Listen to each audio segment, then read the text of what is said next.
Bon, de base pour moi, l'origine du coronavirus c'était une affaire réglée. C'était la faute d'un couillon chinois, pas foutu de manger autre chose qu'une chauve-souris empaillée sur un marché dégueulasse. Ah, attendez, on me dit dans l'oreillette que c'était en fait un pangolin. Ce n'est pas une oreillette, c'est une pince à cheveux. Nous n'avons pas de moyens. Enfin bref, on a l'idée quoi. Pour moi, tout ça c'était clair et je me posais pas trop de questions. C'est quand même un comble vu le nom de la chaîne! Puis il y en a un qui m'a mis un peu le doute comme ça. Parce que d'habitude, j'essaye de penser l'inverse de lui. Vous avez deviné de qui il s'agit. Il s'agit de ce bon vieux Donald. Et je trouvais qu'il insistait un peu trop sur le fait que c'était vraiment la faute de ces gros couillons de chinois. People would have known about it. It could have been stopped in place.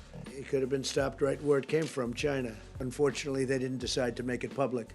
But the whole world is suffering because of it. Du coup, j'ai commencé à faire 2-3 recherches sur Google, à lire un article, à lire un deuxième article, puis je comprenais rien, donc j'ai dû faire appel à un ami. Alors, c'est parti pour le top 10 des animaux dégueulasses et plein de maladies que les Chinois mangent, ouais! Je déconne, c'est parti pour voir d'où viennent vraiment ce genre de pandémie et comment des petits malins comme Donald Trump arrivent à les instrumentaliser. You might be a pangolin, odie-odie-o, a pangolin, odie-o. You look so cute, but that scaly suit makes it hard to spin around. When you're a pangolin, odie-odie-o, a pangolin, odie-o. Bon, on va essayer de prendre un peu de recul. Non, ok, pas autant de recul. Mais ces dernières années, les virus et les maladies mortelles qui se transforment en épidémies, il y en a eu quelques-unes. Ebola en Afrique de l'Ouest, Zika en Amérique, les coronavirus un peu partout dans le monde malheureusement. Alors certains scientifiques se sont penchés sur ces phénomènes et leurs conclusions sont pas réjouissantes. Parce que vous l'aurez sans doute remarqué, hein, mais ça fait quelques années qu'une poignée d'industriels ont décidé de bien niquer notre planète.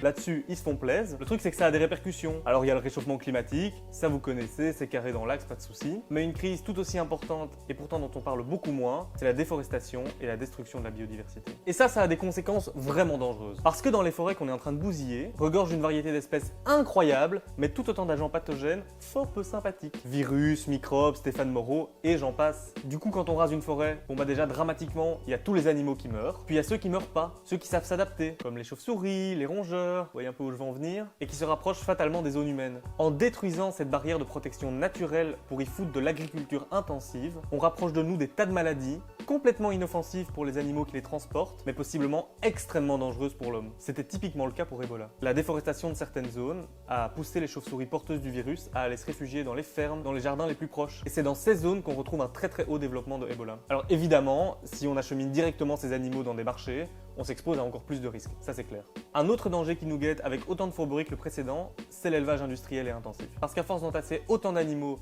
dans des espaces aussi réduits, eh bien on crée les conditions parfaites pour n'importe quel virus qui se respecte, qui voudrait muter, se développer, etc. à l'intérieur même des bêtes. Et rappelons-le, ce virus peut être complètement inoffensif pour les bêtes, mais extrêmement dangereux pour l'homme. Genre H5N1 par exemple. Aux États-Unis, il a fallu tuer des millions de poulets pour éviter que ce virus ne se propage dans la population. Alors ce que je vous raconte ici, c'est une simplification. Un tout petit échantillon de toutes les relations de cause à effet qu'il y a entre les pandémies et l'effondrement de la biodiversité. Mais ce qui fait consensus chez les scientifiques, c'est que la déforestation et l'élevage intensif vont permettre l'expansion très rapide de pandémies très virulentes. Donc quand des gens rigolos comme Georges-Louis Boucher déclarent des trucs comme quoi le coronavirus, c'est une fatalité qui ne dit rien de notre système, bah c'est pas vrai hein. Évidemment que les épidémies n'ont pas attendu notre ère industrielle pour exister. Par contre, dire que l'agriculture intensive, l'élevage intensif, la déforestation augmente la fréquence de ce genre de phénomènes, ça c'est juste de la science. Les rats ont ramené la peste au Moyen-Âge, ça c'est tout à fait vrai. Mais en rasant toutes les forêts, on crée juste plus de routes pour plus de rats. Et pour revenir au coronavirus, ses origines, elles doivent encore être montrées. Aujourd'hui, dire que c'est la faute d'un pangolin ou d'une chauve-souris, c'est allé beaucoup trop vite. Et c'est allé encore plus vite de dire que c'est la faute des Chinois. Bêtement parce que ce genre d'épidémie, elle peut avoir lieu partout. Et attention, je suis pas du tout en train de blâmer les paysans pauvres des pays du Sud. Ça reste des grands groupes occidentaux qui sont les premiers venus raser dans ces pays. Aujourd'hui, les petits exploitants autochtones sont poussés toujours un peu plus vers l'intérieur des forêts par ces mêmes grands groupes et leur situation économique ne leur laisse juste pas le choix. Donc voilà, ne faites pas dire ce que j'ai pas dit, c'est pas eux les responsables de cette histoire non plus. Mais alors, pourquoi est-ce qu'on entend ça partout et pourquoi c'est si cher à Donald Trump ? Bah oui, mais pour l'ami Donald, c'est plutôt pratique toute cette histoire de chinois là. Parce que je sais pas si vous avez suivi comment il a géré la crise, mais a priori c'est pas glorieux. Le type il a tout fait pour nier le truc le plus possible et le plus longtemps possible. En minimisant, en faisant des petites blagues, tout pour ne pas mettre l'économie américaine à l'arrêt. Saturday, I had a little low-grade fever. And this is their new hoax. And I was shocked to hear it. 35,000 people on average, die each year from the flu. And so far, we have lost nobody to coronavirus in the United States.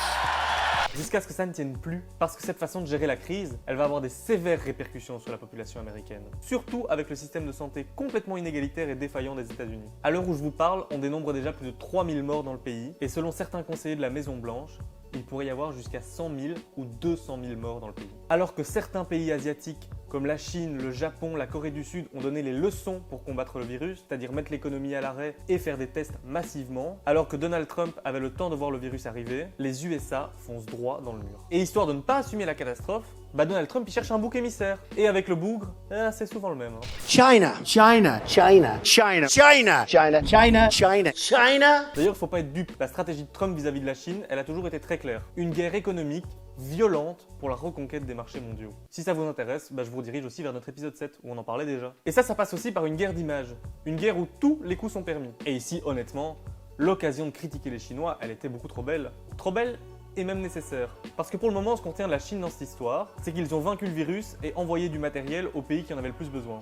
China is carving out a new image on the world stage after claiming to have won the battle against coronavirus. The Chinese government is sending much-needed supplies to pandemic-stricken countries, including the United States. Les États-Unis, on retient qu'ils ont maintenu le blocus contre l'Iran quand le pays suffoquait sous les morts du coronavirus et qu'ils ont réagi beaucoup trop tard. Mais gagner la guerre de l'image, ça consiste à passer pour les gentils tout en déshumanisant l'adversaire. Et c'est exactement ce que Trump et ses conseillers font.